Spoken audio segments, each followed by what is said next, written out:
Israel हुकूमत के खिलाफ हजारों लोग तेल अवीव की सड़कों पर उतर आए हैं। जबरदस्त मुजाहिरा किया गया। पीएम बेंजामिन नेतन्याहू की सरकार के खिलाफ जमकर नारेबाजी की गई।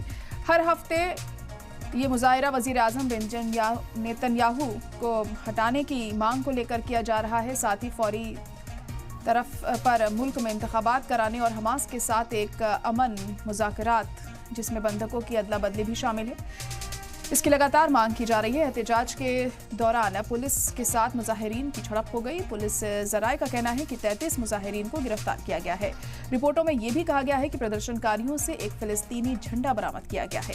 इसके अलावा शहर के हबीमा स्क्वायर पर भी एहतजाजी मुजाहिरे का सिलसिला जारी है।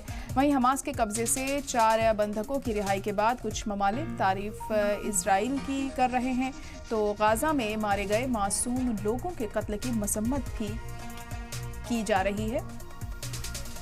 तो तेल अवीव में सड़कों पर एहतजाजी मुजाहिरे किए जा रहे हैं और एक बार फिर यहां पर खासी तादाद में लोग सड़कों पर उतरे हैं। इजराइल की मुखालफत यहां पर हो रही है। मुल्क में जल्द चुनाव कराने की मांग की जा रही है। नेतन्याहू के खिलाफ ये एहतजाज किया जा रहा है। हमास के साथ अमन मुज़ाकरात का मुतालबा करने की बात कही जा रही है। इजराइल के मुख्तलिफ शहरों में मुजाहिरे का जो दौर है वो लगातार जारी है। इससे पहले भी हमने देखा था तमाम लोग सड़कों पर उतरे थे। बंधकों की रिहाई की मांग इनकी तरफ से की जा रही थी और नेतन्याहू के इस्तीफे की मांग की जा रही थी। साथ ही साथ जल्द चुनाव कराने की मांग भी इनकी तरफ से की जा रही थी और अब एक बार फिर से ऐसा ही नज़ारा यहाँ देखने को मिल रहा है। आप तस्वीरों में भी देख सकते हैं किस तरह से खासी तादाद में लोग सड़कों पर उतरे हैं। मुल्क में जल्द चुनाव कराने की मांग कर रहे हैं और इनका साफ तौर पर कहना है कि जल्द से जल्द नेतन्याहू को इस्तीफा भी ऐसे में देना चाहिए। तो खासा गुस्सा इन लोगों में बना हुआ है। बंधकों की रिहाई की मांग भी इनकी तरफ से की जा रही है और इनका कहना है कि जंगबंदी को लेकर अहम कदम जल्द ही उठाया जाना चाहिए। और ऐसा पहली बार नहीं है